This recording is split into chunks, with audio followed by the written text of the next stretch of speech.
परमेश्वरः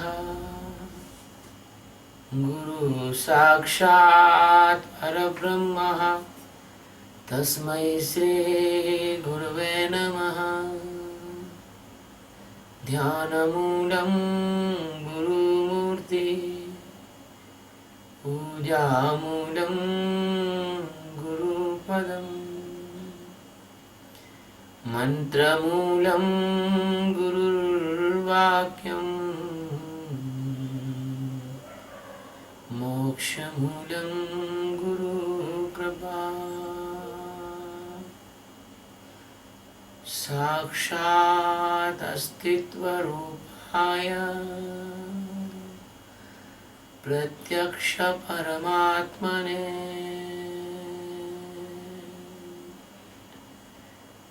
ज्ञानमुक्ति प्रदातव्यम् तस्मै श्री गुरुवे नमः। आज श्रीमद् भगवत गीता जो कि 108 उपनिषदों का सार और परमात्मा की सीधी वाणी है, उसके तीसरे अध्याय का 29वां श्लोक 30वां श्लोक आपके सामने रख रहे हैं। प्रकृति गुण सम्मूढ़ा सज्जते गुण कर्मसु तान कृष्ण विदो मंदान कृष्ण विन विचालयेत्। प्रकृते गुण सम्मूढ़ा सज्जते गुण कर्मसु तान अकृष्ण विदः मंदान कृष्ण विदना विचालयेत्। इसके शब्दार्थ हैं कि प्रकृति यानी प्रकृति के, गुण सम्मूढ़ा यानी गुणों से अत्यंत मोहित हुए मनुष्य, संजते मतलब आसक्त रहते हैं, गुण कर्मसु यानी गुणों में और कर्मों में, तान यानी उन, अकृष्णविद यानी पूर्णतया न समझने वाले, मंदान यानी मंद बुद्धि अज्ञानियों को, कृष्णविद यानी संपूर्ण जानने वाला ज्ञानी, न विचालियत विचलित न करे। शब्द एक अर्थ है प्रकृति के गुणों से अत्यंत मोहित हुए मनुष्य गुणों और कर्मों में आसक्त रहते हैं।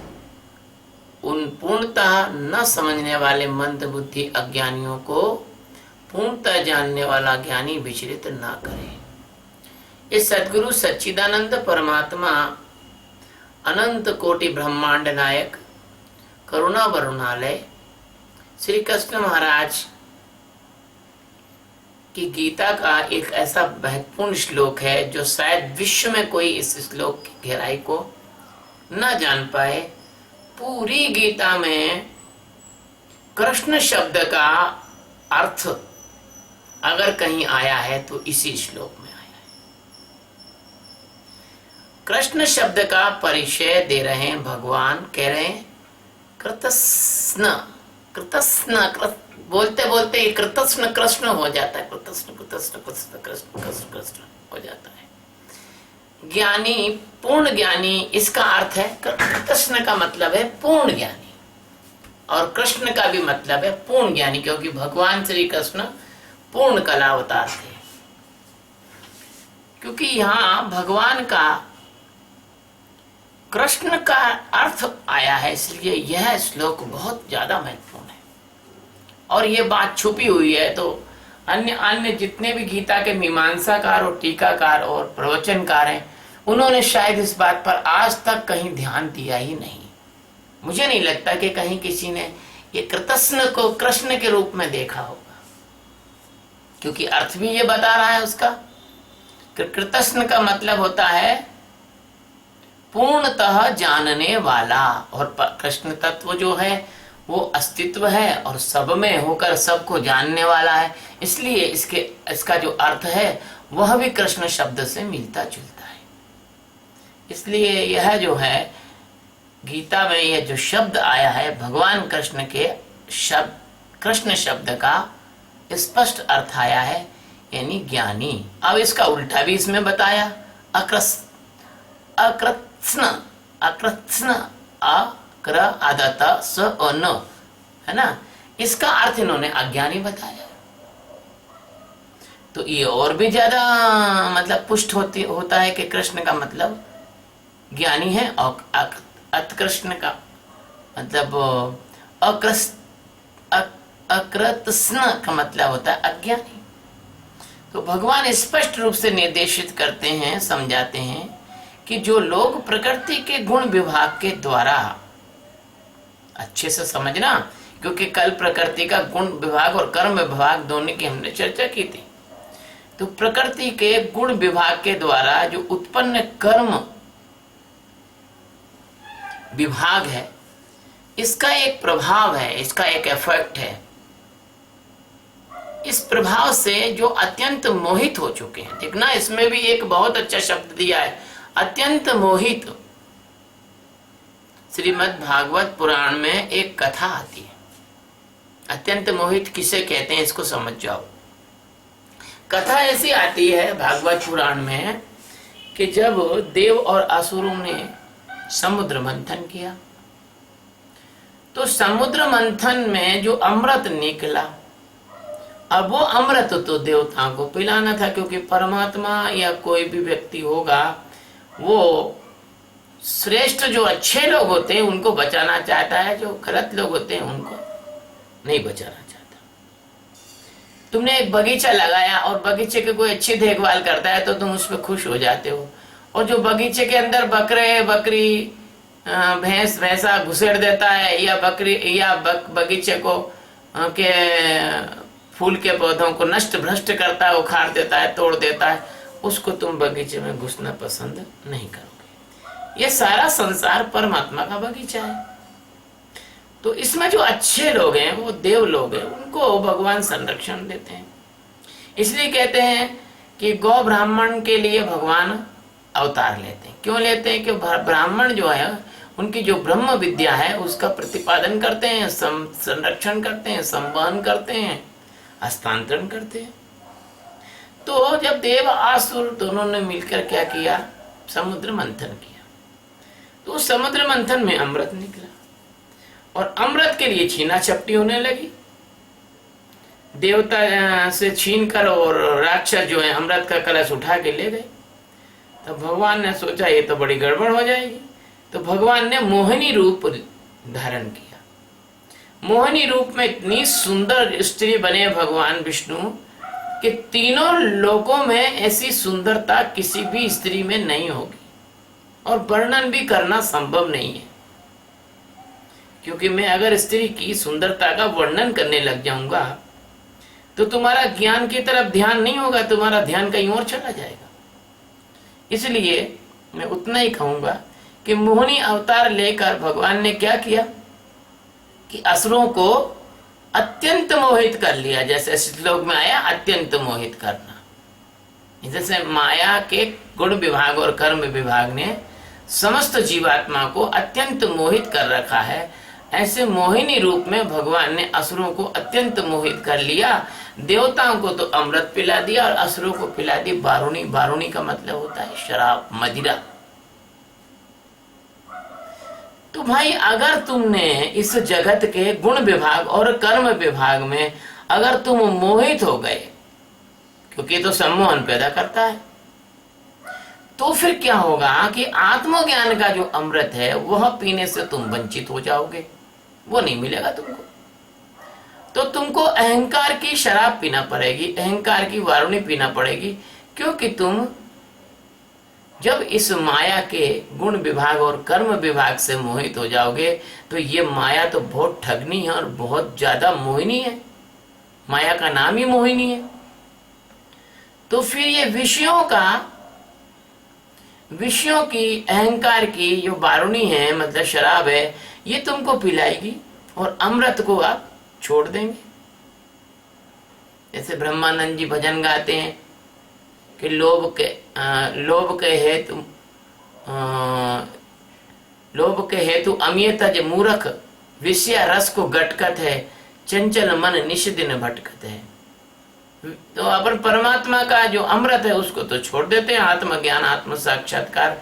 अरे भैया पूरे हिंदुस्तान में तुम घूमो और आत्मज्ञान आत्म साक्षात्कार की बात हिंदुस्तान के सभी मंदिरों में करो तो तुमको धक्का देकर बाहर निकाल देंगे। वो दर्शन वर्शन करना हो तो कर लो, न आत्मा ज्ञान की बात आप यहाँ पे कर नहीं सकते, क्योंकि लोग आत्मा ज्ञान को बहुसंख्यक लोग जानते ही नहीं है।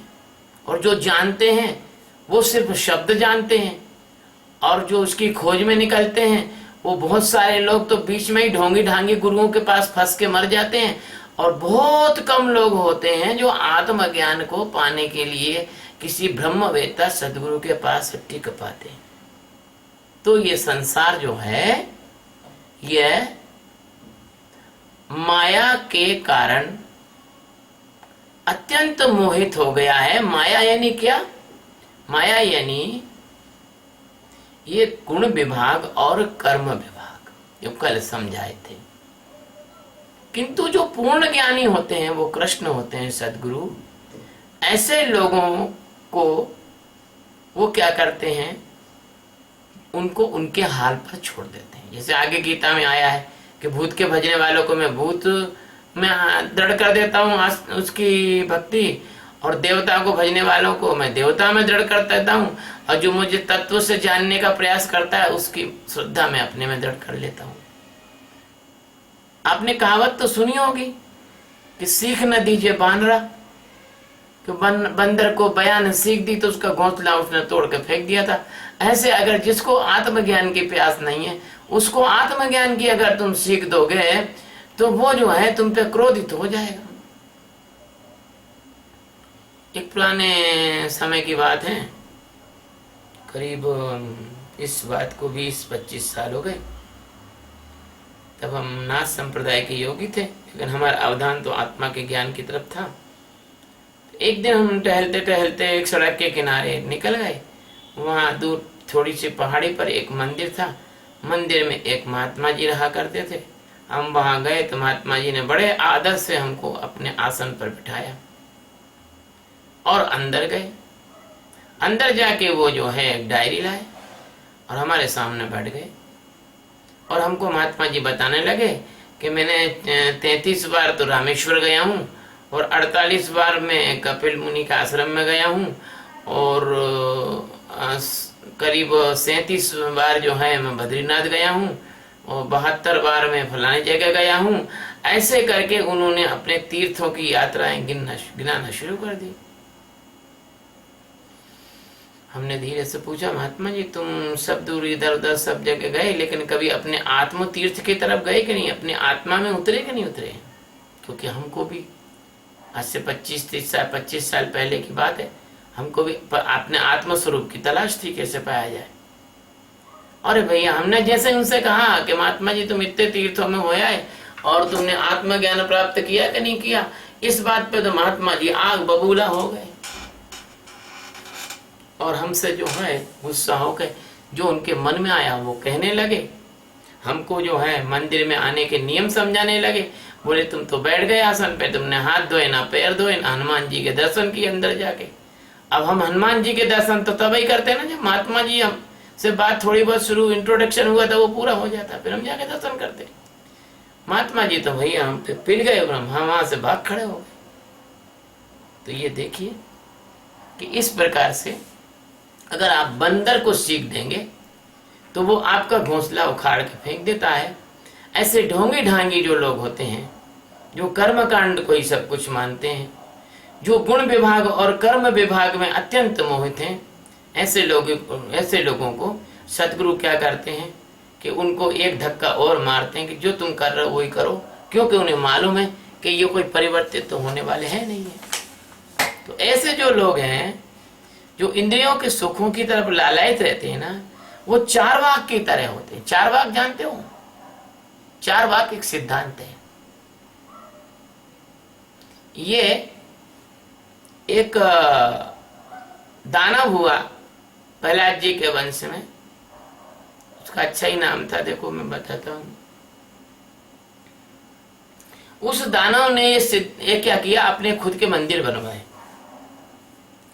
और उन मंदिरों में वो ये कहता था कि कुछ नहीं, जो भी है भगवान भगवान कुछ होता नहीं है, हम ही भगवान है, ये शरीर ही भगवान है, ये शरीर अगर गिरा तो कोई भगवान की जरूरत नहीं है, अपने आप ऑटोमेटिकली जो है और हम मतलब मुक्त हो जाते हैं शरीर के मरते ही। तो ये सिद्धांत जो है वो चारवाक के उसमें सिद्धांत में ये का यही गया। और इसमें यह है कि यावत जीवनम चैव ऋणम गत्वा घतम पिबेत और पुनर्जन्म कुतः। मतलब ये यदि तुम जीवन अच्छा चाहते हो तो भले कर्जा करके मस्ती से घी पियो, यानी अच्छी अच्छी वस्तुएं खाओ, और पुनर्जन्म तो क्या कहाँ किसने देखा है कि पुनर्जन्म होगा, और तुम मर जाओगे तो तुम्हारा कर्जा भी देने की कोई जरूरत नहीं तुमको। अगर मर जाओगे तो तुमको कर्जा देने की कोई आवश्यकता नहीं है। तो इस प्रकार का जो सिद्धांत है, यह सिद्धांत किनका रहता है, जैसे अब पाश्चात्य देशों में है eat drink and B Mary, खाओ पियो और मौज उड़ाओ। तो ये सिद्धांत किनका होता है, जो देह को ही मैं और मेरा आत्मा मानने वाले जो लोग होते हैं, और जो लोग गुण विभाग और कर्म विभाग में मोहित होकर अत्यंत मोहित हो गए हैं, ऐसे जो लोग हैं इनको शरीर और इंद्रियों के अलावा कुछ भी नहीं दिखता। ऐसे जो लोग होते हैं उनको फिर सदगुरु क्या करते हैं कि ज्ञान व्यान देने नहीं देते, उनको कोई जरूरत नहीं ज्ञान व्यान देने। ज्ञानी का जो अवतार हुआ है, ज्ञानी ने जो शरीर धारण किया है, वो ऐसे लोगों के लिए कदापि नहीं हुआ है जो प्रकृति के गुणों से अत्यंत मोहित हो गए, सम्मूढ़ हो गए, उनके लिए नहीं हुआ है। मेरे को एक छोटी सी कहानी याद आती है, इसको आप अगर सुनोगे तो आप इस श्लोक को समझने में आपको बड़ा मदद मिलने वाली है। एक प्राचीन बोध कथा है। यूं तो मनुष्य की जो मूढ़ता है, मूर्खता है, वो अगणित है, पर ये आपको एक मूढ़ता बता रहा हूं मैं, तो आपको इस श्लोक के अर्थ में ये प्रवेश करा देगी। प्राचीन काल में क्या था कि एक राजा था, उसका नाम था पूर्वाही, और बड़ा धर्मात्मा और बड़ा पुण्यात्मा और बड़ा पराक्रमी, बड़ा परोपकारी। राजा ने अपना जीवन बहुत सुचिता से जिया था और भगवान की अच्छी भक्ति की थी। तो भगवान विष्णु उस राजयोगी की और भक्ति वगैरह देखकर प्रसन्न हो गए और उन्होंने उसको दर्शन दे दिए। उनको उस राजा को अपना साक्षात चतुर्भुज रूप दिखा दिया भगवान ने। शंख चक्र गदा पद्म, सुंदर नेत्र, सुंदर मुख, सिर पर मुकुट, गले में मैजंती माला, श्रीवत्स चिन्ह, बड़ी बड़ी विशाल भुजाएं मतलब घुटनों तक लंबी, और बढ़िया जो है पीतांबर पहने हुए हैं। एक हाथ में सुदर्शन चक्र चालित है, एक हाथ में जो है कौमुदी गदा है, एक हाथ में जो है पुष्प है, और एक हाथ वरद हस्त है, शंख चक्र गदा पद्म। तो एक हाथ में शंख है, और मतलब समझो या तो आशीर्वाद दे रहे हैं, और या फिर वो जो है एक हाथ में जो है पुष्प लिए हुए हैं, तो पुष्प की से आपको सिर छुआ देंगे। तो ऐसे भगवान ने जब दर्शन दिए तो राजा बड़ा प्रसन्न हो गया कि वाह। और भगवान ने कहा कि भाई देखो राजा, तुम बहुत बढ़िया भक्त हो मेरे, तुम एक वरदान मांग लो। तो राजा ने सोचा कि यार देखो, हमको तो भगवान के दर्शन हो गए, लेकिन और पिता वो है जो अपने पुत्रों का भला कर दे, और मेरी जितनी भी प्रजा है सबको भगवान के दर्शन क्यों ना करा दूं मैं। राजा ने कहा, हे भगवान दीन बंधु दयालु, आप ऐसा करें कि मेरी जो प्रजा है आप उनको अपना दर्शन करा दें। तो फिर भगवान ने कहा कि देखो राजा, ये हर एक किसी को दर्शन नहीं हो सकता है, तुम कुछ और वरदान मांग लो, तुम और वरदान मांग लो, परंतु ये हर किसी को मेरा दर्शन उपलब्ध नहीं हो सकता है। तो भगवान राजा ने कहा, नहीं भगवान, अब मैं कुछ भी वरदान नहीं मांगूंगा, ये मेरा परिवार कुटुंब और मेरी जो प्रजा है इस सबको आप दर्शन दे दो, बस मेरे को यही वरदान चाहिए, क्योंकि मैं चाहता हूं कि ये सुंदर आपका जो चतुर्भुज रूप है ये सबको दिख जाए। भगवान ने कहा ठीक है भाई, अब तुम नहीं मानते हो, है ना। वैसे तो ये बड़ा कठिन है कि सबको, कुटुंब परिवार जितने भी तुम्हारी प्रजा है सब मेरा दर्शन कर लें, इस युग में ये कठिन है। लेकिन अब तुम नहीं मानते हो और जिद की ही कर रहे हो, तो ठीक है, चूंकि तुम सबका कल्याण चाहते हो तो मैं भी खुश हूं तुम्हारी बात से। तो भगवान ने मुस्कुरा कर, अच्छा ऐसा करो कि तुम एक काम करो, कल दोपहर को 2 बजे, और मैं ये सामने वाला जो पर्वत दिख रहा है तुमको, उस 10 कोस दूर जो स्थान है, उस सामने वाले पर्वत पर मैं खड़ा रहूंगा आके, और तुम जिसको भी चाहो ले आओ और दर्शन करा दो। ऐसा कह के भगवान चले गए अंतर्ध्यान हो गए। राजा नगर को लौटा, उसने बहुत धाम से डोंडी पिटवा दी। नगर की गली गली हर जगह परिवार और कुटुंब वालों को जल्दी घोड़े भेज के बुलवाया, रथ वथ भेज के सबको दूर दूर से बुलवाया। सबने कहा राजा पागल हो गया, पागल हो गया राजा, कहीं विष्णु भगवान के दर्शन सबको होते हैं क्या? फिर भी क्या करें, कुछ लोगों ने मन मार के भाई ठीक है चलो राजा है, अब इसकी बात मान ही लो। बोले बिना साधना, बिना भजन, बिना तपस्या के भगवान के दर्शन, ये सठिया गया, पगला गया है राजा। परंतु अब इन्होंने सोचा कि राजा की आज्ञा है, उनका भय भी है, उनके साथ रहना भी है। तो दूसरे दिन भारी संख्या में और लोग बाग अपने अपने घरों से स्नान वगैरह करके पूजन सामग्री लेके निकले, और कुछ दूर चले, थोड़ी दूर चले तो जंगल में जो रास्ता था वहाँ बढ़िया उत्तम कोटि की लोहे की खदान मिली साहब उनको। वहाँ इतना सामान, कहीं लोहे की तवा था तो कहीं तलवार थी, तो कहीं लोहे का कुछ सामान था, फल था तो कहीं हंसिया था तो कुछ था, एकदम फर्स्ट क्लास चमचमाता हुआ है लोहा, अच्छा उच्च कोटि का। तो उनमें से जो लोग थे उन्होंने कहा भगवान के दर्शन तो राजा बेवकूफ बना रहा है, अपन तो एक काम करो, अपने घर में ये लोहे का सामान काम आ जाएगा, खेत में हलवल बना लेंगे, जितना लोहा उठाता उठा लो। तो लोहा उठा के, और कुछ लोग वहां से 20-25% लोग वहां से भाग गए। उन्होंने कहा कि राजा नहीं रखेगा तो और किसी के राज्य में चले जाएंगे। अरे इतना उस जमाने में लोहा तो कठिनाई से मिलता था। अब भाई आगे चले लो तो 2-5 किलोमीटर आगे चले होंगे, तो वहां पर अच्छे छिलमिलाते हुए अच्छे बढ़िया तांबे के बर्तन का ढेर लगा हुआ। लोगों ने कहा यार क्या बढ़िया तांबा है यार, अब यार अपन कहाँ जा रहे हैं, तांबे के बर्तन। उन्होंने अपने तांबे के बर्तन भरे और गठरियां अपनी पीठ पर जो है लादी, गठरियां बना के, और वहां से वो खिसक लिए। 50% लोग चले गए, 50-55% लोग चले गए। अब आगे चले साहब, आगे चले तो देखे तो भैया चांदी की गिन्नियां और चांदी की छड़े और चांदी की ईंटें। और उन्होंने कहा भाई ये तो बहुत अच्छा है कि तो बेवकूफ लोग थे, लोहा और ले गए और अपने को तो चांदी मिल गई, चांदी हो गई, भरे चांदी और भगे। अब तो भैया ये समझो कि 70-72-75% लोग वहां से ले भगे चांदी। आगे चले साहब तो थोड़ी दूर पर गए तो देखे तो सोने की चमक, पहाड़ के नीचे की उसमें तलाटी में एक गुफा में से सोना चमक रहा। लोगों ने घुस कर देखा तो देखे तो सोने की असरफियां। लोगों ने सोने की असरफियां भरना शुरू की। राजा से कहा भगवान के दर्शन बाद में करेंगे, ये सोने की असरफियां हम तो लेके जा रहे हैं राजा साहब, आप हमें नाराज हो जाओ चाहे कुछ हो जाओ, हम तो ज्यादा करोगे तो हम दूसरे के राज्य में चले जाएंगे, बाकी सोने की असरफियां हम नहीं छोड़ सकते। तो लेके चले गए।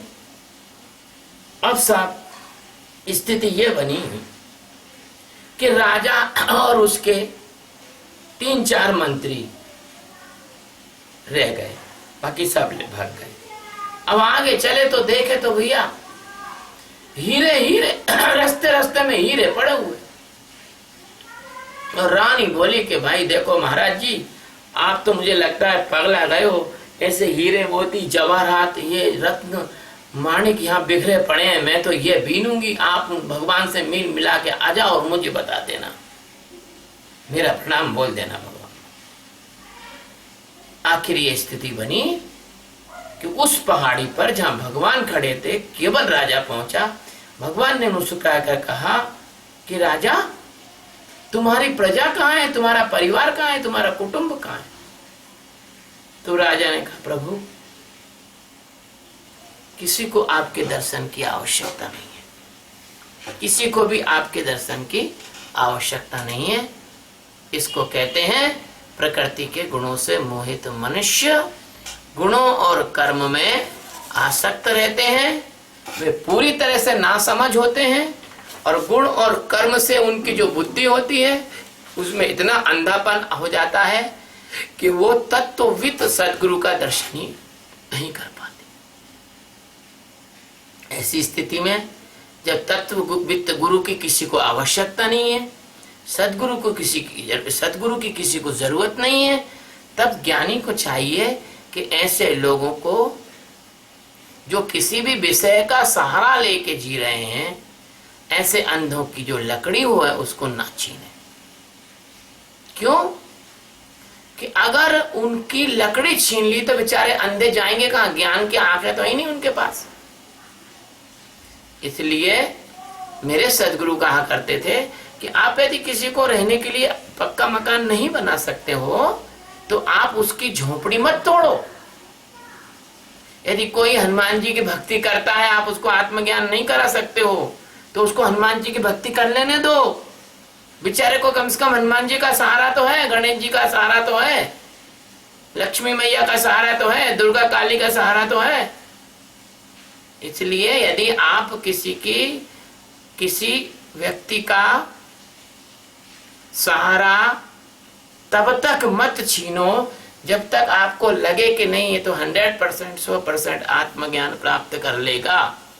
यदि आपको लगता है कि व्यक्ति आत्मज्ञान प्राप्त नहीं कर सकता तो वो जैसा जी रहा है उसको करीब को वैसा जीने दो, कम से कम नहीं तो उसके अंधे के हाथ की लकड़ी तो मत छीनो। जैसे ब्रह्मानंद जी का भजन है कि अंधे को जैसे लाकड़ी तन का सहार है, तन का सहार है। अंधे को जैसे लाकड़ी तन का सहार है, तन का सहार है। हे राम तेरे नाम का मुझको आधार है, मुझको आधार है। तो यदि आत्मा राम का दर्शन आप उसको नहीं करा सकते तो भगवान श्री राम का भक्त बना ही रहने दो उसको, क्यों? कम से कम नहीं तो भगवान का नाम का ही उसको आधार सहारा है। अब सहारा ही नहीं रहेगा। इसको ज्ञान प्राप्त हो जाता है, वो निरालंब होता है, उसको किसी के आलम्बन की आवश्यकता नहीं होती, क्योंकि वो तो जहां देखे वहीं परमात्मा उसको दिखाई देता है। अब भाई इसलिए जिसको राम को भजना हो राम को भजे, जिसको कृष्ण को भजना है कृष्ण को भजे, जिसको गणपति को पूजना है गणपति को पूजे। ज्ञानी तो बाहर की क्रिया किसी को सिखाता नहीं है, परंतु आपकी वृत्ति को जरूर देख लेता है। वो देख लेता है, उसको पता चल जाता है कि आप कितने विमूढ़ हो, तो वह आप पे फिर अपनी ऊर्जा नहीं लगाता। उसको लगता है कि आप थोड़ा कम विमूढ़ हो, आपको जगाया जा सकता है, तो ही भी आप पर अपनी ऊर्जा लगाता है। इसलिए जिन लोगों को मैं ध्यान कराता हूँ वो समझने अच्छी तरह से कि मैंने ऐसा जाना है, योग्य है, आपको ज्ञान हो सकता है, इसलिए मैं आप लोगों पे अपनी ऊर्जा लगाता हूँ। इसलिए जिसके जागने की संभावना है केवल उसी को हम साक्षी का ध्यान सिखाते हैं। और प्रकृति के इन तीनों गुणों की जो जादूगरी से आसक्त हो गया है, प्रकृति के इन तीनों गुणों से जो सम्मोहित हो गया है, जिसको माया की नींद में डूबे हुए, मूढ़ता में फंसे हुए, उन कृत्यों के सन्निवेश को न जानने वाला मदांध अंध प्रज्ञ लोगों को विचलित नहीं करने का तात्पर्य यह है कि वो ज्ञान की बात सुनने की योग्यता नहीं रखते। उनके अंदर सुनने वाला गायब है। आप देखो भगवान कृष्ण कौरवों के पास कितनी बार गए और कितना समझाया, और उनको ये भी कहा कि देखो यार 5 गांव दे दो और महाभारत को टाल लो। लेकिन वो जानते थे ना भगवान कि ये तो सम्मूढ़ लोग हैं, मूढ़ता में। तो उन्होंने एक कान से भगवान की बात सुनी और दूसरे से निकाल दी। ऐसे ही प्रकृति की सम्मूढ़ता से हमारे जो चित्त में अलग अलग वृत्तियों की जो जमावट हो गई है और जो सक्रियता है, ऐसे मन में कई तरह के विचार, विकार, संकल्प, विकल्प ये आते और जाते हैं। बुद्धि की तो सीमित शक्ति है, बुद्धि की ताकत नहीं कि वह आत्मा रूपी श्री कृष्ण भगवान को जान ले। तो ये तो आत्मा के विरोधी हैं, इनको अनात्मा कहा गया है। अतः इनको तो साधना रूपी युद्ध में वैसे ही नष्ट करना पड़ेगा आपको, जैसे महाभारत में युद्ध में कौरवों को मार डाला गया था। इसके लिए यह जो अंदर की वृत्तियां आपको सम्मोहित कर रही हैं, आपके अंदर मूढ़ता पैदा कर रही हैं, इनको मारने का अगर कोई शस्त्र है तो वो है साक्षी का ध्यान। जागरूकता अस्त्र है आपका, और सद्गुरु भगवान आपके कृष्ण हैं। और आपको स्वयं ही अर्जुन बनना पड़ेगा भैया। ऐसा नहीं है होगा कि महापुरुष तो पड़ोसी के घर में पैदा हो जाए और हमारे घर में तो जो है ब्लैक में पैसा कमाने वाला लड़का होना चाहिए। ऐसा नहीं होगा। अगर आपको परमात्मा का बोध प्राप्त करना है तो आपको स्वयं अर्जुन बनना पड़ेगा। और भगवान कहते हैं कि ज्ञानी क्या करता है, ज्ञानी ऐसे मूढ़ों को विचलित नहीं करता जो अत्यंत सम्मूढ़ हैं, उनको अपने अंदर से पूरी तरह से खदेड़ देता है, भगाई देता है, मिटाई देता है। वो ठूंठ ही नहीं बचता जिसमें ये उल्लू बैठ सके। इनकी ओर बहने वाली जो ऊर्जा होती है उसको हटाकर आत्मा की ओर बहाने लगता है। तुम्हारी सारी ऊर्जा जिससे मन, बुद्धि, चित्त, अहंकार सक्रिय से प्रतीत होते थे, वहां से ऊर्जा की नहरें हट जाती हैं और वो अपने आप भ्रम गायब हो जाता है और वो सारी की सारी ऊर्जा तुम्हारे आत्मा के केंद्र की तरफ मोड़ देता है। तो ये सब मृत प्राय हो जाते हैं, ऐसे हो जाते हैं कि जैसे ये हुए ही नहीं।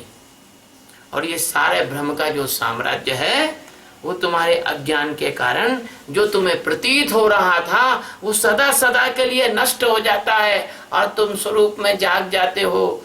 बोलो, स्वरूप में जागोगे कि नहीं?